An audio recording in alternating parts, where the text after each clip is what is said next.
नमस्कार दोस्तों, कैसे हैं आप सभी का उन्नति एकेडमी की यूट्यूब चैनल में स्वागत है।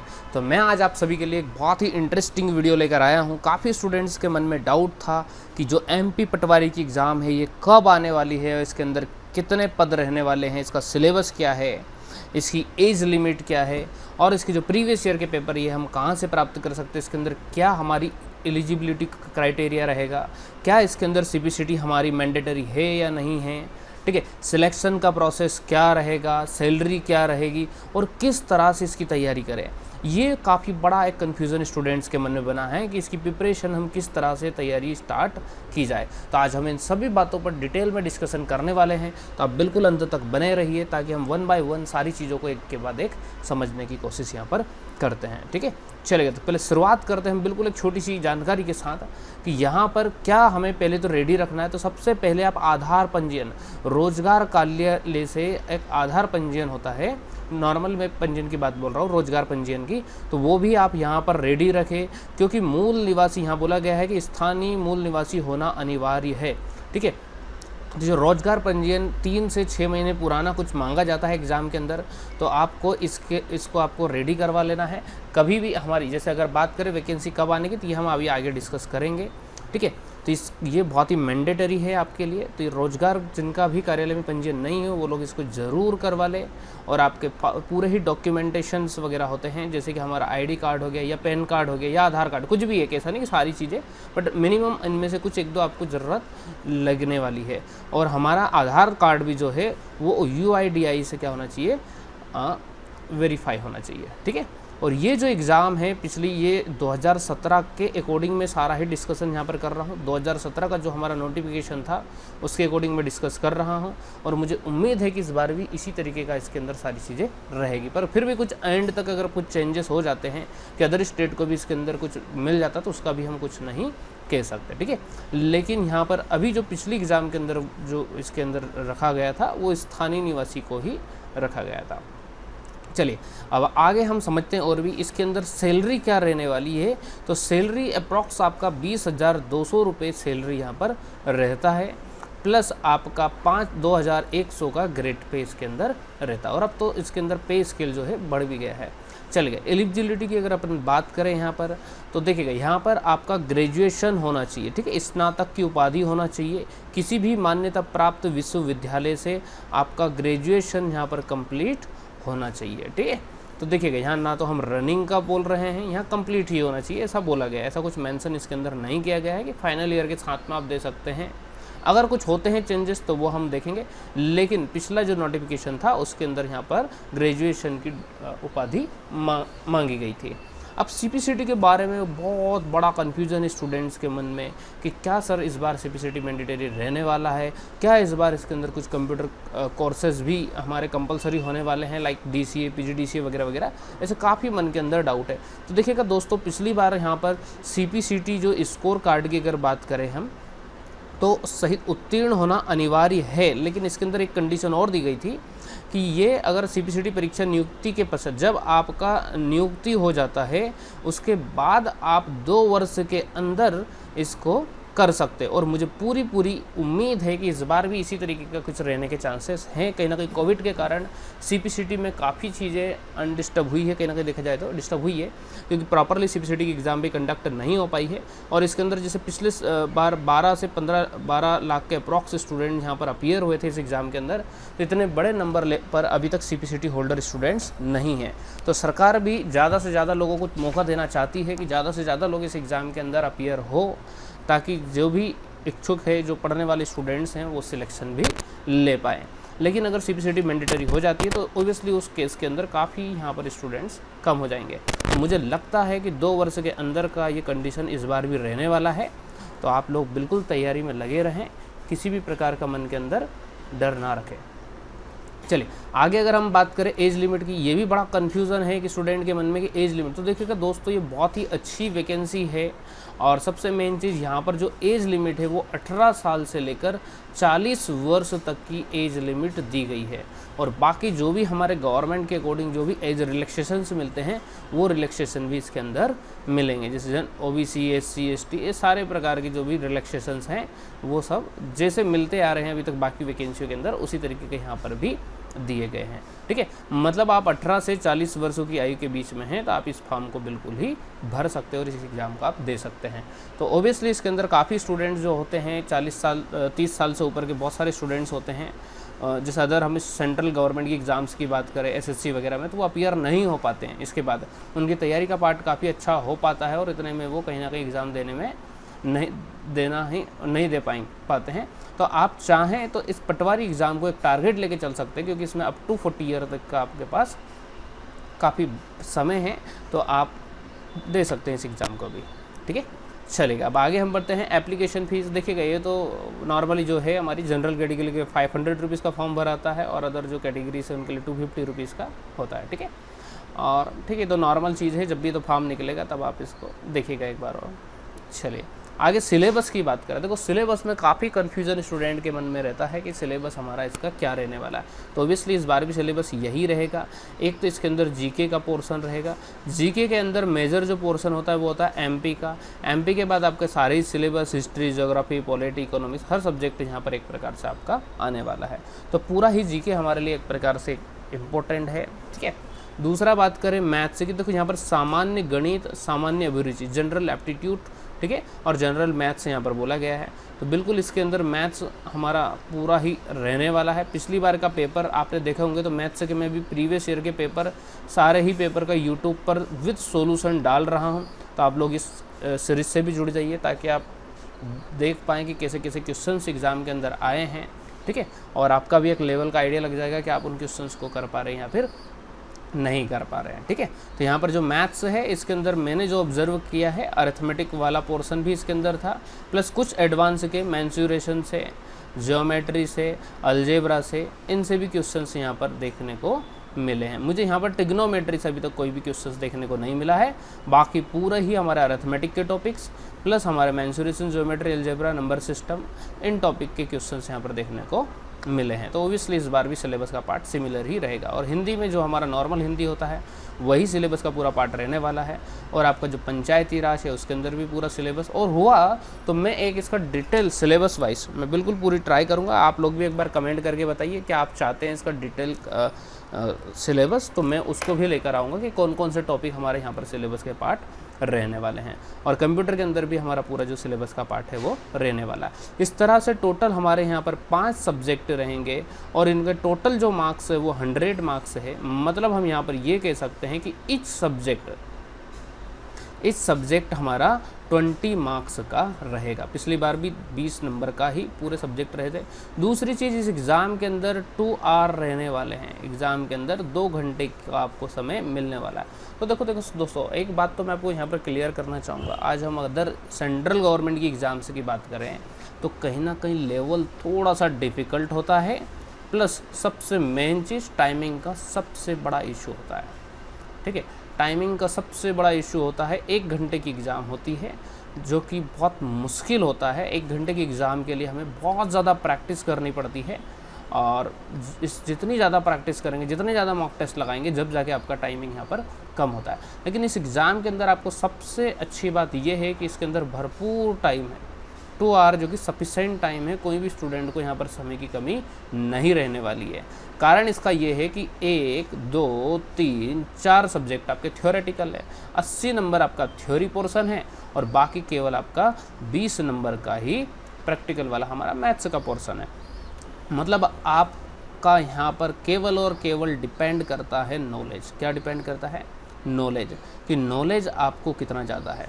यहाँ पर कट ऑफ बढ़ने का केवल और केवल एक ही कारण है, नॉलेज। अदर सेंट्रल गवर्नमेंट की जो एग्ज़ाम्स वगैरह होती है उनके अंदर नॉलेज तो होता ही होता है, साथ ही साथ टाइमिंग एक बहुत बड़ा फैक्टर होता है। तो यहाँ पर देखिएगा टाइमिंग फैक्टर नहीं है, यहाँ केवल नॉलेज चाहिए और नॉलेज फिर अच्छा ही चाहिए। अच्छे से ही आपको तैयारी यहाँ पर करना पड़ेगा। ठीक है, आप किसी भी सब्जेक्ट के अंदर कोई सा भी टॉपिक यहाँ पर छोड़कर नहीं जा सकते। मैं देखता हूँ अक्सर कुछ टॉपिक्स ऐसे होते हैं एडवांस के जो अक्सर स्टूडेंट्स छोड़ देते हैं। मैथ के अंदर भी कुछ क्या कर देते हैं कि ये टॉपिक छोड़ देते हैं, ये समझ में कम आ रहा है, ये छोड़ देते। तो ऐसी गलती अपने को बिल्कुल नहीं करना है। जैसे हर पेपर के अंदर यहाँ पर एक हमारे कैलेंडर टॉपिक का क्वेश्चन देखने को मिला है जो कि रीजनिंग का टॉपिक है। तो आपको कुछ 2, 4, 6 टॉपिक रीजनिंग के भी रेडी रखना यहाँ पर पड़ेगा, और हो जाए तो आप सारे ही रेडी रखो। मैं आपको एक जैसे कुछ बताता हूँ। पिछली बार की जब एग्ज़ाम थी, काफ़ी हमारे यहाँ से लोगों का सिलेक्शन हुआ था। और उसमें मैंने कुछ चीज़ें ऑब्जर्व करी थी कि और भी बहुत सारे स्टूडेंट पढ़ने वाले थे, पर 1 नंबर 2 नंबर 3 नंबर मेजर जो बहुत अच्छे पढ़ने वाले स्टूडेंट थे वो कहीं ना कहीं 1 नंबर से रुके थे, 2 नंबर से या फिर 3 नंबर से रुके थे। ठीक है, अब देखिएगा, अगर आपने केवल रीजनिंग को नहीं पढ़ा है, कैलेंडर टॉपिक नहीं पढ़ा है, तो आपका 1 नंबर वाला अगर स्टूडेंट ने सपोज उस सब को नहीं किया उस क्वेश्चन को और उस कारण रुका है, तो वो कहीं ना कहीं बहुत बड़ा नुकसान है। ठीक है, तो आप हर चीज़ के लिए यहाँ पर रेडी रहे, कुछ भी छोड़े नहीं, कोई सा भी टॉपिक ना छोड़े, क्योंकि ये केवल और केवल किसकी एग्ज़ाम है? नॉलेज की ही एग्ज़ाम है। कितना आपके अंदर ज्ञान है, केवल इसकी एग्ज़ाम है। यहाँ ना तो टाइमिंग का इशू है, ना अदर किसी प्रकार की कोई प्रॉब्लम है। ठीक है, चलेगा। तब आगे हम बढ़ते हैं कि इसके अंदर ये तो समझ में आ गया सभी को कि 5 सब्जेक्ट हमारे रहने वाले हैं। आप लोग कमेंट करके बताओ अगर आप डिटेल इसका सिलेबस जानना चाहते हो तो। ठीक है, आप कमेंट कीजिए सर डिटेल सिलेबस जो भी, तो मैं आपका बिल्कुल इसके अंदर डिटेल सिलेबस भी लेकर आऊँगा। ठीक है, अब आगे हम बात करते हैं नंबर ऑफ पोस्ट की। तो देखिएगा, नंबर ऑफ पोस्ट की बात अगर की जाए तो यहाँ पर 5204 जो पद है वो गवर्नमेंट ने क्या कर दिए हैं? स्वीकृत कर दिए हैं। ठीक है, इनकी स्वीकृति मिल चुकी है। 5204 जो पद है वो एजुकेशन डिपार्टमेंट ने पास कर दिए हैं। अब ये पीईबी को इस एग्ज़ाम को कंडक्ट करना है, लेकिन जैसे कि बताया जा रहा है और भी पद खाली हैं और कुछ पद पुराने भी खाली हुए हैं जैसे, तो मे भी ये भी चांसेस है कि अब ये वैकेंसी या तो इस ईयर के एंड तक भी जा सकती है या फिर नेक्स्ट ईयर, वो अभी हम इसमें देख रहे हैं अगले वाले उसमें, तो उस अकॉर्डिंग हमारा यहाँ पर पद बढ़ाए भी जा सकते हैं। ठीक है, तो आपको अभी तो फिक्स है कि 5204 पद रहेंगे और स्टेट लेवल पर अगर अपन देखा जाए तो ये भी कोई कम पद नहीं है, लेकिन फिर भी पद बढ़ने के चांसेस है। जैसे पिछली बार इसके 9200 के समथिंग कुछ पद निकले थे और मुझे अच्छे से याद है कि इसके अंदर बहुत सारे स्टूडेंट थे जो लंबे समय से तैयारी कर रहे थे, उनका लगभग सभी का सिलेक्शन हो गया था। ठीक है, अब वैकेंसी की बात करें तो भाई वैकेंसी इस ईयर के एंड तक भी आ सकती है या फिर मोस्ट प्रोबेबली चांसेस है कि नेक्स्ट ईयर के बिगिनिंग में ये आने के पूरे चांसेस है। अब आपके मन में सवाल उठ रहा होगा कि सर ये हम 1 साल से 2 साल से यही बात सुनते आ रहे हैं। देखो दोस्तों, एक बात तो मैं आपके माइंड में क्लियर कर दूँ, आज आप 5 साल तक BBA MBA करिएगा, आप BCom MCom करिए 5 साल तक, आप BSc MSc करिए 5 साल तक, उसके बाद आपको मिलता क्या है? कुछ भी नहीं। फाइनली आपको या तो आप गवर्नमेंट की तैयारी करते हैं या बहुत मन मार के प्राइवेट जॉब के अंदर काम करते हैं। ठीक है, तो देखिएगा यहाँ पर अब आपको अगर वैकेंसी में सिलेक्शन चाहिए तो थोड़ी मेहनत तो देखो करना पड़ेगा। हाँ, ऑब्वियसली किसी को 1 साल भी लग सकता है, 2 साल भी, जैसे तैयारी कोई 1 साल 2 साल से लगे तो आपको डिमोटिवेट नहीं होना है। ऐसे बहुत सारे कोर्सेज हैं जिनके अंदर एक अच्छा स्थान प्राप्त करने के लिए 5-5 10-10 साल लगते हैं। कोई अच्छा प्रोफेशनल कोर्स की बात करें, एक CA बनने के लिए आपको कम से कम 5-5.5 साल का समय देना पड़ता है। आपको कोई इंजीनियरिंग वगैरह अच्छे कॉलेज से करना है तो ऑब्वियसली उसके लिए कोई क्वालिफाइंग एग्जाम क्रैक करना पड़ेगा, अच्छे कॉलेज से पढ़ाई करना पड़ेगा, उसके बाद आपको 6-7 साल बाद वो कहीं ना कहीं सक्सेस मिलती है। तो आजकल जो स्टूडेंट का जैसे देखा जाए, स्पेशली MP के स्टूडेंट्स का, तो उनका मनोबल कम होता जा रहा है। वो आजकल 2 महीने 3 महीने की तैयारी कर, मैं अभी आगे ये भी डिस्कस करूँगा कि आप कैसे तैयारी करें। ठीक है, 2 महीने 3 महीने में सिलेक्शन लेना चाहते हैं जो कि संभव नहीं है, पर हाँ 2 महीने के लिए, जैसे पिछली बार हमारे पास केवल 45 डेज थे, केवल 45 दिन का समय था जिसमें हमें टाइम मिला था। जैसे आज नोटिफिकेशन के जस्ट 45 डेज़ के बाद हमारी एग्ज़ाम थी। अब स्टूडेंट हमारे सारे ही तैयारी के लिए 45 दिन पहले ही आए थे, तो उसमें सक्सेस का रेशियो ना के बराबर ही रहता है।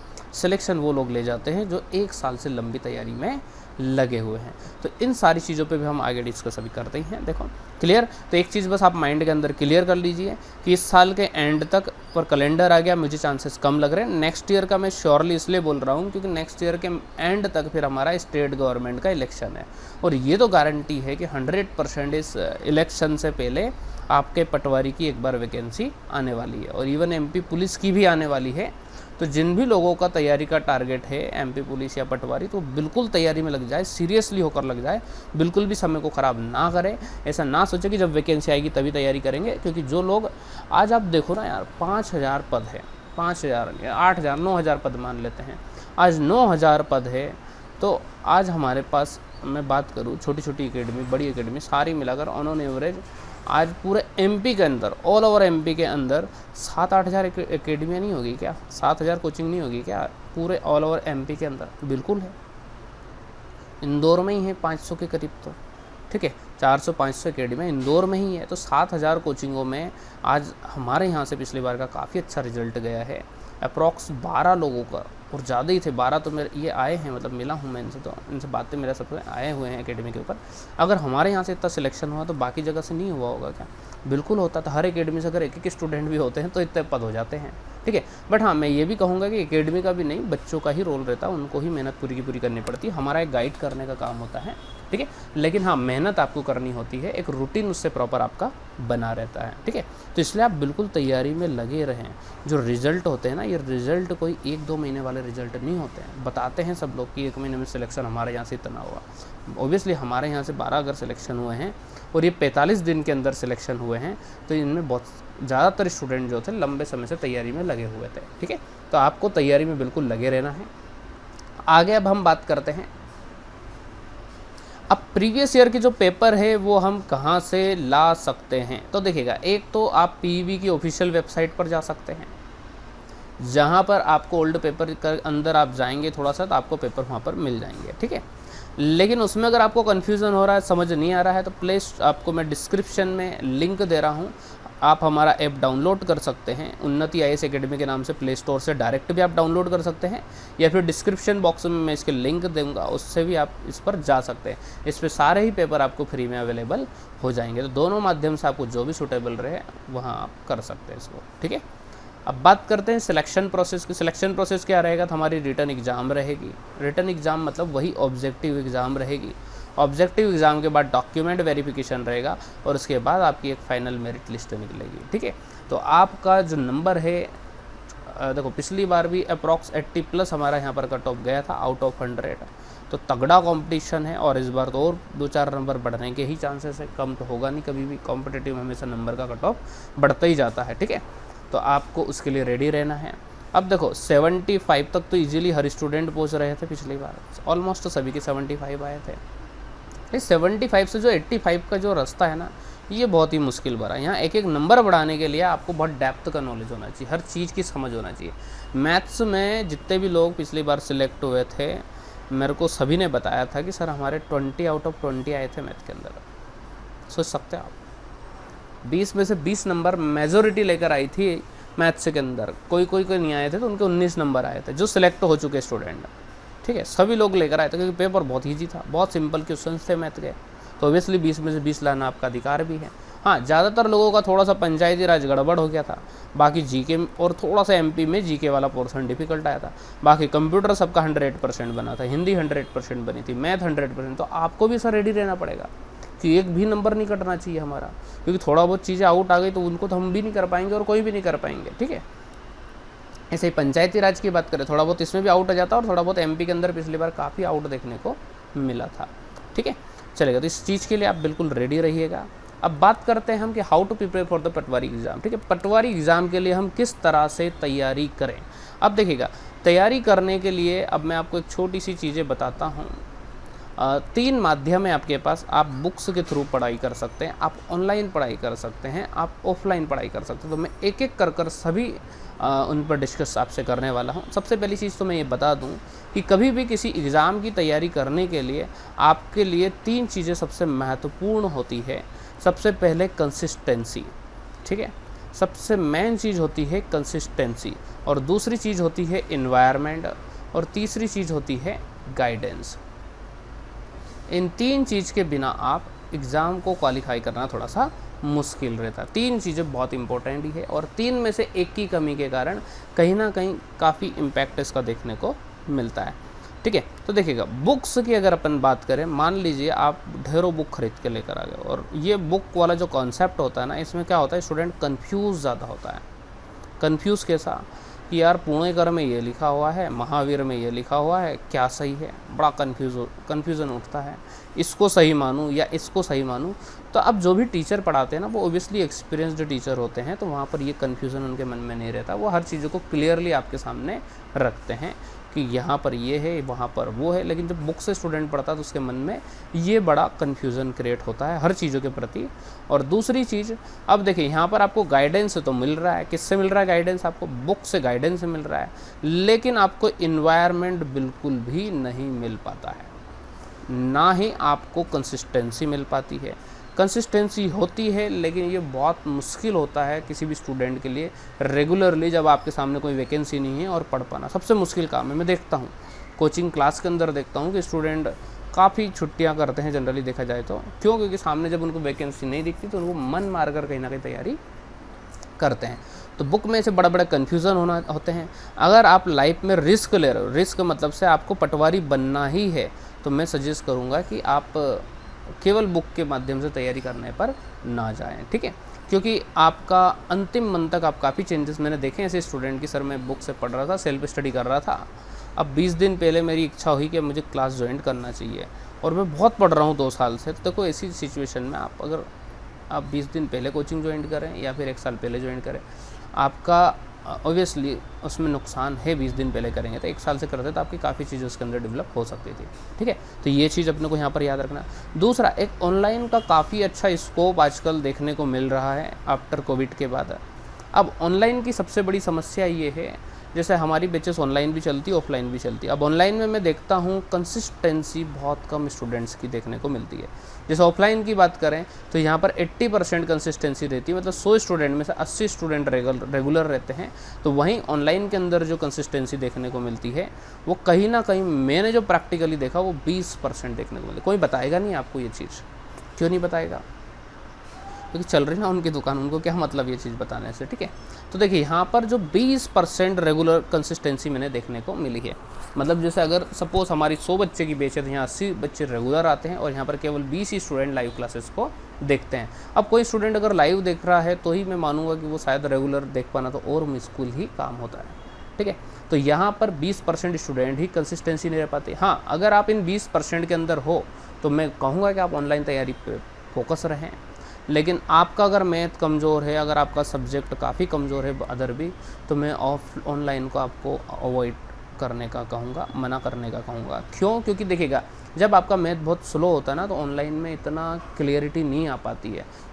हम जैसे आज मैं पढ़ाता हूँ तो मैं क्लास में स्टूडेंट का फेस देखकर बता देता हूँ कौन को क्या प्रॉब्लम आ रही है। मैं देखता हूँ बहुत छोटी छोटी चीज़ों पे डाउट्स आते हैं, वो चीज़ हम ऑनलाइन के अंदर नहीं भाप सकते। हाँ, मैं कितना ही उसको बता दूंगा लेकिन फिर भी ऐसी चीज़ें होती हैं, बहुत अलग अलग प्रकार की चीज़ें होती हैं, डाउट्स ऐसे होते हैं बच्चों के मन में कि जो क्लियर ऑनलाइन के अंदर नहीं हो पाते बहुत बार। और उतनी इंटरेक्टिव क्लासरूम भी नहीं बन पाती। क्लास के अंदर कभी कभी ऐसा भी हो जाता है जब सामने वैकेंसी नहीं है, ऑनलाइन हमने पैकेज ले लिया है तो एक निरस्ता आ जाती है, मतलब मन नहीं लगता कहीं ना कहीं पढ़ाई के अंदर। एक मन के अंदर एक कन्फ्यूज़न रहता है, एक नेगेटिविटी मन के अंदर चलती रहती है। देखो 2 कैटेगरी के स्टूडेंट्स होते हैं, एक तो होते हैं फ्रेशर और एक होते हैं जो पहले से पढ़ाई कर चुके हैं, ठीक है? अब फ्रेशर जो स्टूडेंट होते हैं इनके लिए तो थोड़ा मुश्किल ही काम है ऑनलाइन के अंदर, क्योंकि इनको समझ थोड़ा सा कम ही आता है कि यार मेरे को मैथ्स में क्या पढ़ूँ क्या नहीं पढ़ूँ। जैसे पढ़ाया जा रहा है तो कौन से क्वेश्चन सोल्व करना चाहिए, कैसे मेरे को प्रिपरेशन करना चाहिए, और डाउट आएगा तो कहाँ पूछें। आजकल माध्यम है डाउट के, लेकिन उतनी क्लियरिटी यहाँ पर नहीं आ पाती इतनी ज़्यादा, ठीक है? ये प्रॉब्लम फ्रेशर स्टूडेंट के साथ तो ज़्यादातर आती है। हाँ, जो ओल्ड स्टूडेंट है इनके साथ सबसे बड़ी प्रॉब्लम जो आती है ना वो इनको इन्वायरमेंट नहीं मिल पाता है, क्योंकि ये 3 साल से 2 साल से हैं, ऐसे बहुत सारे स्टूडेंट हैं जो 3 साल से तैयारी कर रहे हैं। अब 3 साल से तैयारी कर रहे हैं तो बहुत ज़्यादा आजकल ये मैं कहूँगा कि एक डिप्रेशन टाइप भी आता है माइंड के अंदर, नेगेटिव थॉट भी आती है, होगा नहीं होगा, करना चाहिए नहीं करना चाहिए, ऐसे मन के अंदर अलग अलग विचार आते हैं। ये प्रॉब्लम है इन्वायरमेंट की। अगर ये उस इन्वायरमेंट में नहीं रहेंगे तो इनके अंदर नेगेटिव थॉट आना स्वाभाविक है। आप उस इन्वायरमेंट में रहोगे तो आपको ऑब्वियसली ये चीज़ आपके दिमाग से हट जाएगी। ऑफलाइन एग्ज़ाम के अंदर, ऑफलाइन क्लासेस के अंदर देखिएगा तीनों चीज़ें होती है, कंसिस्टेंसी बनती है। पर हाँ, यहाँ भी ये है कि करना तो आपको ही पड़ेगा, पढ़ना आना आपको ही पड़ेगा रेगुलर। फिर भी यहाँ पर स्टूडेंट आ जाते हैं। आप अगर क्लासेस आते हैं तो क्लासेस इतनी इंटरेक्टिव होती है गाइडेंस के फॉर्म में, अगर देखा जाए तो आपका मन उसके अंदर लगता है, पढ़ने की आपकी इच्छा होती है, और एक इन्वायरमेंट रहता है, आपके साथी भी पढ़ते हैं सब, तो आपकी भी इच्छा होती है कि पढ़ते हैं। और हाँ, ऐसा भी होता है क्लास के अंदर भी कुछ बच्चे ऐसे होते हैं कि नहीं भी पढ़ते हैं, बट आपको डिपेंड करना है, लाइफ में कुछ बनना है तो देखो कुछ चीज़ तो करनी पड़ेगी। फिर आप अच्छे दोस्त बनाओ और अच्छे उनके साथ ग्रुप बना के पढ़ाई के अंदर फोकस करो थोड़ा सा देखा जाए तो। या फिर एक दूसरे को टेस्ट देखते हैं, टेस्ट के मार्क्स सुनने के बाद एक अंदर से इच्छा होती है कि यार मेरे को भी पढ़ना चाहिए। तो देखो ऑफलाइन का अगर आपके मन में बिल्कुल भी विचार है कि नहीं मेरे को ऑफलाइन करना है, तो मैं कहूँगा कि समय बिल्कुल ख़राब ना करें। 8 से 9 महीने के अंदर अंदर वैकेंसी आने के पूरे चांसेस हैं, क्योंकि ये साल भी हमारा एंड हो जाएगा और नेक्स्ट ईयर के 3-4 महीने, स्टार्टिंग के 2-3 महीने के अंदर ही वैकेंसी आ जाएगी। तो आप बिल्कुल बेझिझक होकर आप अच्छे से डेमो लें। हमारे यहाँ भी जैसे क्लासेस है, पर कहीं भी आप ज्वाइन भी करना चाहें, डेमो लो, पहले आप रियलाइज़ करो उस चीज़ को और उसके बाद आप ज्वाइन करो। समय बिल्कुल ख़राब नहीं करना है, क्योंकि बहुत सारे स्टूडेंट क्या है टाइम पास के तरीके से या तो थोड़ा बहुत बुक से पढ़ते रहते हैं, थोड़ा बहुत ऑनलाइन पढ़ते रहते हैं। और एक आजकल सबसे बड़ा यूट्यूब काफ़ी कंफ्यूज करता है। यूट्यूब में हम ऐसा हो गया आजकल कि यहाँ डुबकी लगाई और निकल यहाँ से रहे हैं। मतलब ये टीचर का वीडियो देख रहे हैं, उसके बाद दूसरे, उसके बाद तीसरे, उसके बाद चौथे, उसके बाद पाँचवें, उसके बाद छठे टीचर के पास वीडियो देखते हुए फिर हम बोलेंगे वाह यार इन टीचर ने बहुत अच्छा पढ़ाया। बस, तो हमने पूरे 2-3 घंटे की पढ़ाई में निष्कर्ष क्या निकला कि इन टीचर ने बहुत अच्छा पढ़ाया। आपने क्या पढ़ा? कुछ नहीं पढ़ा। ठीक है, तो ये YouTube एक प्रमोशनल टाइप थोड़ा सा बन चुका है, तो आप इसको भी कोशिश करें, अवॉइड करें। अभी आप सुनना, काफ़ी जो UPSC टॉपर है उन लोगों की मेजर ने ये बातें कही है कि आपको YouTube से दूरी बना के थोड़ा सा रखना है। ठीक है, क्योंकि यहाँ पर आप ज़्यादा उसमें कंफ्यूज होते हैं। हाँ, एक व्यक्ति को आप पर्टिकुलर सेलेक्ट करेंगे थोड़ा बहुत चल सकता है, बट होता क्या है कि हर व्यक्ति थोड़े दिन बाद कहीं ना कहीं आपका माइंड को डाइवर्ट करने की कोशिश करते हैं, आप बड़ा कंफ्यूज हो जाते हैं। ठीक है, तो मैं तो कहूँगा, सबसे अच्छा सजेशन कहूँगा, मेहनत खूब करनी पड़ेगी, बहुत पढ़ना पड़ेगा, जब जाके ही सिलेक्शन होगा। तो ऑफलाइन सबसे बेस्ट वे है, इसके साथ आप जा सकते हैं। क्यों? क्योंकि मन में आपके ऑब्वियसली अगर आप बुक्स के साथ पढ़ते हैं या केवल ऑनलाइन पढ़ते हैं तो मन में एक विचार बना रहता है, यार मेरे को जाना चाहिए कोचिंग। अगर मन में 1% भी विचार आ रहा है ना, तो उसको रखो मत, आप ज्वाइन कर ही लो आप कहीं भी। कारण क्या है कि जब हमारे मन में वो जो 1% आज का विचार है, वैकेंसी जिस दिन आएगी उस दिन आपके अंदर 100% आ जाएगा। आप दौड़े दौड़े आओगे आपकी सर आज बस क्लास ज्वाइन करना और ये एग्ज़ाम करेक्ट करना है। तब टाइम रहता है हमारे पास 40 से 50 दिन, तो वो कोई सेंस नहीं रहता है। और ऐसी कसम खा के पढ़ो कि ये वैकेंसी मेरे लिए लास्ट है, हमें 5 साल 10 साल भी तैयारी नहीं करना है, होगा सिलेक्शन तो करेंगे, आगे नहीं होगा तो हम नहीं करेंगे, तैयारी छोड़ देंगे। ऐसे 2-4 टारगेट बस लेकर चलो आप। ऐसा नहीं कि हम तैयारी 2 महीने तैयारी करें फिर छोड़ दी, फिर 2 महीने तैयारी करें फिर छोड़ दी। ऐसा ज़्यादातर स्टूडेंट्स करते हैं, जो कि बहुत ही गलत है कहीं ना कहीं। ठीक है, फिर उससे क्या होता है, आपका ही कहीं ना कहीं रिजल्ट में प्रॉब्लम। और ये कॉम्पिटिटिव एग्ज़ाम है। देखो दोस्तों, अब बहुत सारे आजकल ये चीज़ें भी मैं देखता हूँ, सुनता हूँ, सोशल मीडिया पे भी काफ़ी स्टूडेंट आजकल काफ़ी बड़ा भर कर ज्ञान देते हैं कि ये सा हो गया, इसमें कितने सिलेक्शन हुए, 5 या 10। हर फील्ड में यही कहानी है। बस दूसरी फील्डों में दिखता इसलिए नहीं है क्योंकि वहाँ पर नंबर ऑफ एस्पिरेंट्स कम है। यहाँ पर आप खुद सोचो, 2.5 करोड़ फॉर्म भरा रहे हैं। 2.5 करोड़ ने तो फॉर्म भरा है, ऐसा भी तो हो सकता है 2.5 करोड़ ने फॉर्म ही नहीं भरा हो। हाँ या ना, बहुत सारे स्टूडेंट फॉर्म नहीं भर पाते हैं। तो रेलवे के अगर तो 5 करोड़ 10 करोड़ लोग क्या कर रहे हैं, तैयारी कर रहे हैं। 5 से 10 करोड़ लोग तैयारी कर रहे हैं। IIT की बात करें हम, आज केट की बात करें, आज CS की बात करें, कोई सी कोर्स आप लाइन से उठा के देख लो। क्या CA आपको पता है 10,000 लोग इंटर होते हैं तो क्या 10 के 10 ही सिलेक्ट हो जाते हैं? नहीं होते हैं। वही रेशियो है, सिमिलर रेशियो हमारे कॉम्पिटिटिव के जैसा। केट की बात करें, IIT की बात करें, नीट की बात करें, कोई सी फील्ड में आप चले जाओ, सभी का सिमिलर रेशियो है, बट नंबर ऑफ स्टूडेंट काफ़ी कम है। नीट के अंदर अगर आप देखोगे तो 20 लाख फॉर्म भराते हैं। ठीक है, कुछ 80-70-80 हज़ार कुछ हमारी सीट्स है, प्राइवेट गवर्नमेंट मिला के, गवर्नमेंट तो और कम हो जाती है। ठीक है, तो वहाँ पर कुछ देखा जाए तो वही रेशियो निकल कर आएगा। आप अप्रॉक्स 5% ही हर जगह का सिलेक्शन रेशियो है, 4 से 5% फाइनल सिलेक्शन रेशियो है। तो आपको इस अकॉर्डिंग यहाँ पर प्रिपेयर होना पड़ेगा। फिर हम क्या करते हैं, नेगेटिव सोचते हैं सिलेक्शन होता नहीं है। हर फील्ड की यही कहानी है, तो ऐसी मेहनत आपको यहाँ पर करना पड़ेगा। और मैं तो कहूँगा लग कर फुल डेडिकेशन के साथ पूरे 1 साल तैयारी करें, बिल्कुल भी मन में कन्फ्यूज़न ना लेकर आएँ और किसी भी प्रकार की कोई आपके तरफ से कमी ना रखें, फिर आप एग्ज़ाम दें, सुबह ही आपको सफलता यहाँ पर मिलने वाली है। ठीक है, चलेगा। तो इसी के साथ हम इसको एंड करते हैं। आप सभी का इस ऑनलाइन वीडियो को देखने के लिए बहुत बहुत धन्यवाद। और आप प्लीज़ इसको सब्सक्राइब शेयर करते जाइए और ज़्यादा से ज़्यादा शेयर करें ताकि ज़्यादा से ज़्यादा लोगों को इसकी जानकारी मिल पाए। ठीक है, और मन में किसी भी प्रकार का डाउट हो बिल्कुल आप कमेंट कीजिएगा। ठीक है, कमेंट कर आप पूछिएगा। ठीक है, और बाकी का आपको जो भी लगेगा वो हम आगे आने वाली वीडियोज़ के अंदर डिस्कस करेंगे। ठीक है।